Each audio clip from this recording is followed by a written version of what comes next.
안녕하십니까. 앵그리 윤 선생입니다. 오늘은 지금 공시가격 현실화에 대한 문제점 또 전망을 말씀드리고 두 번째로는 동탄2의 동양 파라곤 지난번에 한번 소개를 드렸습니다만 오늘 자세히 청약 일자까지 나왔기 때문에 다시 한번 안내해 드리도록 하겠습니다. 그리고 세 번째로는 서울 집값 동향 그다음에 급등 시기의 대처 방안에 대해서 차근차근 말씀드려 보도록 하겠습니다.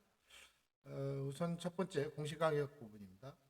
이게 이제 그 공시가격은 아시다시피 보유세하고 이제 종합부동산의 큰 산정 기준이고 또 영향이 큽니다.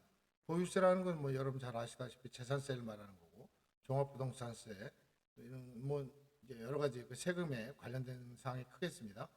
그 중에서 이제 특히 이제 문재인 정부 때는 이걸 이제 공시가격을 현실화한다 그러면서 시세 90%까지 목표를 두고 이제 시행을 했었습니다.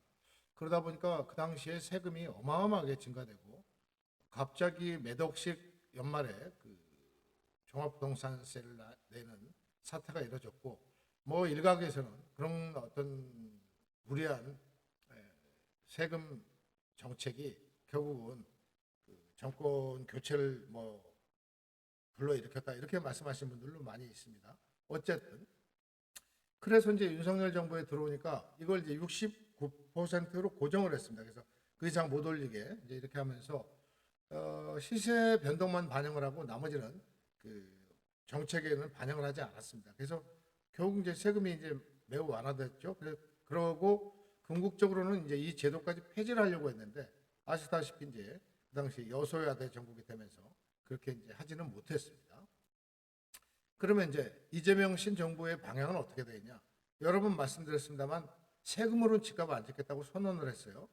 다시 말씀드리면 세금 정책하고 부동산 안정화하고 이건 분리하는 이런 정책을 피겠다는 겁니다. 그렇지만 문재인 정부가 했던 그 90%를 정한 그런 강한 드라이브를 걸지는 않겠다는 겁니다. 그래서 중도 형태, 중간 형태로 아마 하되 지난번에도 제가 이제 한번 말씀드렸습니다만 급격하지는 않아도 아마 점진적으로 결국은 이 보유세나 부동산세에 관련된 각종 세금들은 점진적으로 인상이 될 것이 거의 확실해 보입니다.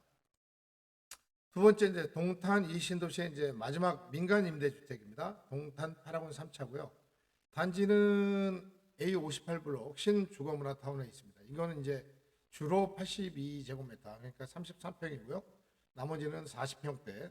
그러니까 많지 않은 가구입니다만 주로 이제 33평이 주가 되겠습니다. 그래서 이거는 이제 공공지원 민간임대라고 해서 법으로 규정이 되어 있습니다. 이건 10년을 거주하면 그 다음에는 무조건 분양으로 전환하도록 되어 있는데 당시 분양가를 할 거냐 이런 문제는 약간 문제가 있습니다. 지금도 과거에 이렇게 했던 부분들이 주민간 또 트러블이 있는 경우가 많이 있습니다. 어쨌든 이쪽은 이제 교통으로 보면 좀 이제 동탄 시내 가운데 지난번에도 말씀드렸습니다만 중간에 그 트램길을 확보를 해놨습니다. 그래서 트램을 하려고 하고 있고 또 SRT 이미 다니고 있고 GTX도 이미 뭐 일부 구간은 개통을 한 상태입니다.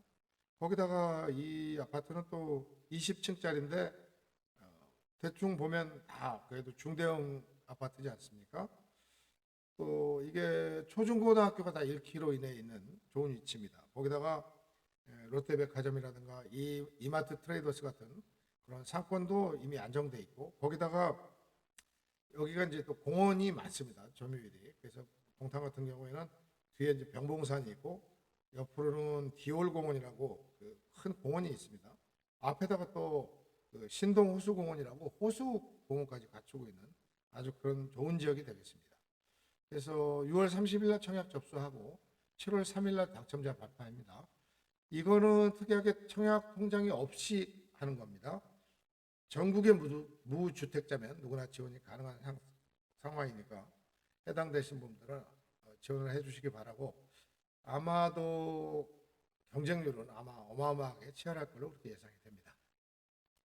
다음은 이제 서울 집값 불장에 대해서 지난번에 말씀을 드렸습니다만 이게 지금 20주 연속 계속되고 있습니다. 이게 사람들은 말하죠. 이제 문재인 정부 초기하고 아주 비슷한 현상이다. 민주당 정권이 잡으면 집값이 늘 상승했다. 글쎄요. 그게 뭐 다 맞는지는 모르겠습니다만 어쨌든 지금 지난번에 말씀드린 대로 성동구 여기는 뭐 표시 안 했습니다만 광진구, 강동구, 마포, 강남 그래서 이제 지금 현재는 성동하고 강남구가 이제 가장 높은 상황을 보이고 있기 때문에 지난번에도 말씀드렸지만 성동구는 토호제가 거의 임박했다 이렇게 볼 수 있겠습니다. 강남 3구야 뭐 그렇다 치는데 또 이 용산구 같은 경우도 물론 뭐 토호제 규제 지역임에도 지금 뭐 가파른 상승세를 보이고 있습니다.